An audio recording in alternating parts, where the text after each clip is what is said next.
yeah. Digital Amero. Digital Amero. Digital Amero. Episode 1, Why North America Feels Economically Stuck. Season 2, Premiere, North America Under Pressure. Welcome back to the kitchen table, and welcome to the premiere of Season 2 of the Amero, Digital Bridge to the FinTech Future. We are calling this season North America Under Pressure. I want you to hold two completely contradictory facts in your mind at the exact same time. Fact number 1, you live on the wealthiest, most resource-rich, most technologically advanced continent on the face of the earth. The headlines tell you that gross domestic product, GDP, is growing. The stock market is booming. Fact number 2, you feel completely stuck. If you are a young professional in Toronto, your salary cannot buy a home. If you are a founder in Monterey, the cost of borrowing money is choking your business. If you are a mother in Los Angeles, your grocery bill is suffocating your budget, and the national debt hanging over your children's future has crossed a terrifying $37 trillion. How can both of these realities exist? Why can a continent so immensely wealthy feel so unaffordable, unproductive, and politically directionless? I'm your host, Chasen Lee. Today, we are going to diagnose the disease. We are going to connect the invisible dots between the cost of living, the productivity crisis, infrastructure decay, and the collapse of institutional trust. We are going to look at the powerful counter-argument that North America is not failing, but rather suffering from outdated analog systems. And we will explore why a digital Amero is not a magic fix, but a necessary framework for broader institutional reform. To understand why we feel stuck, we have to stop looking at headline GDP and start looking at the real economy. Let's look at Canada's productivity problem. Economic productivity is the amount of real value generated per hour of work. For years, Canada's productivity has been severely lagging behind the United States. Why? As Canadian economists like Herbert Grubel, John McCallum, and Thomas Corshon have pointed out, it is deeply tied to the lazy manager effect caused by a weak floating currency. When the Canadian dollar or the Mexican peso drops in value, local exports suddenly become artificially cheaper for Americans to buy. Businesses see a temporary boost in profits. But because the currency exchange rate did the heavy lifting, corporate managers get lazy. They don't invest in new labor-saving software. They don't buy advanced machinery. They rely on the weak currency instead of true innovation. Over time, national productivity stalls. When productivity stalls, wages stagnate. And when wages stagnate, while central banks pump trillions of dollars into the system to manage massive government debt, the cost of living explodes. That is how you get a housing security crisis. Capital stops flowing into productive, innovative businesses and instead pours into real estate speculation. A wealthy continent suddenly becomes an unaffordable fortress. This economic friction creates a profound loss of institutional trust. When everyday people look at their kitchen table budgets and realize the system is structured to protect government debt and asset bubbles rather than their wages, they stop trusting their leaders. The continent begins to feel politically directionless. We build borders instead of bridges. But here is where we must pause. We must address the most important counter-argument of this entire season. Is North America a failing continent? Absolutely not. If we step back and look at the global geopolitical map, North America remains the most innovative, resource-rich, and globally powerful region in the world.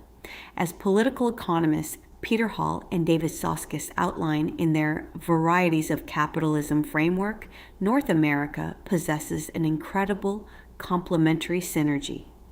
Think of our three nations as a highly complementary economic team. The United States operates as a liberal market economy. It is the aggressive innovator, the home of venture capital, the Silicon Valley engine that drives radical, disruptive technology. It is the commander. Canada operates as a coordinated hybrid. It offers stabilizing institutional reserves, a highly educated workforce, trusted banking regulations, and massive energy and mineral wealth. It is the logistician. Mexico is the rising industrial powerhouse. It provides the kinetic energy of a youthful demographic, production agility, and a booming manufacturing sector deeply integrated into global supply chains. It is the catalyst. We are not lacking wealth, talent, or resources. We are lacking the monetary infrastructure to connect them efficiently.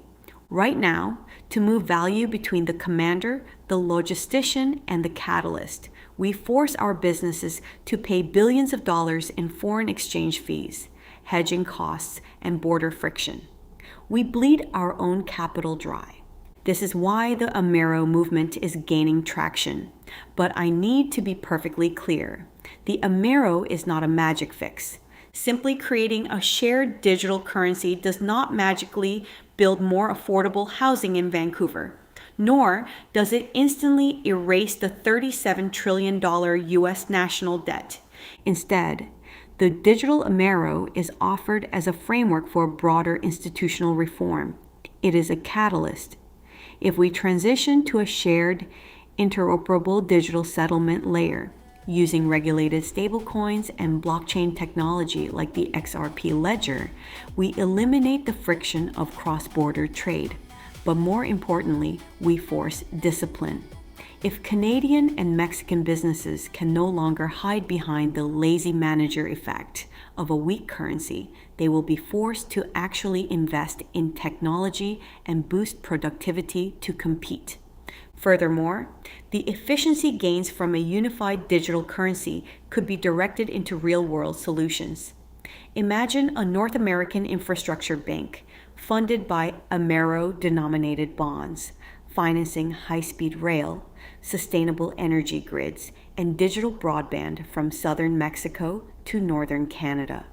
We feel stuck because we are trying to run a 21st century, highly integrated continental economy on a 20th century, fractured analog monetary system.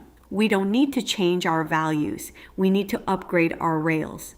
Before we close today, let's bring this back to the kitchen table with our weekly Q&A. Question 1. Why does headline GDP keep going up if the middle class is struggling so much? GDP measures the total amount of money spent in an economy. If a government borrows $1 trillion and spends it on bureaucracy, or if a hurricane destroys a city and billions are spent rebuilding it, GDP goes up. But that doesn't mean your purchasing power increased. GDP often masks the reality of inflation and debt. If housing prices double, the real estate sector's contribution to GDP looks fantastic on paper, but it means a young family is now poorer because their mortgage payment takes up half their income. Question 2. You said the Amero isn't a magic fix. Then why fight for it? Because it is a forcing function. A shared monetary framework removes the artificial crutches that politicians and lazy managers use to hide bad economic policies. When you have a transparent, frictionless digital currency, you can't just silently inflate the money supply to cover up poor productivity or massive deficits. It forces governments to compete based on real innovation, better tax policies, and better infrastructure. It is the institutional bedrock that makes other reforms possible. Question 3. What is the call to action for today? As we launch Season 2, North America Under Pressure, I want to take the pulse of our listeners across the continent. Whether you are in Los Angeles, Toronto, Seoul, or Monterey, drop a comment below telling me the one economic pressure your city feels the most right now. Is it the cost of rent? Is it the lack of good-paying jobs? Is it the cost of groceries? Let me know. I'm Chasen Lee. Thank you for seeking the truth behind the money. I will see you next week on the Amero. Make me bold.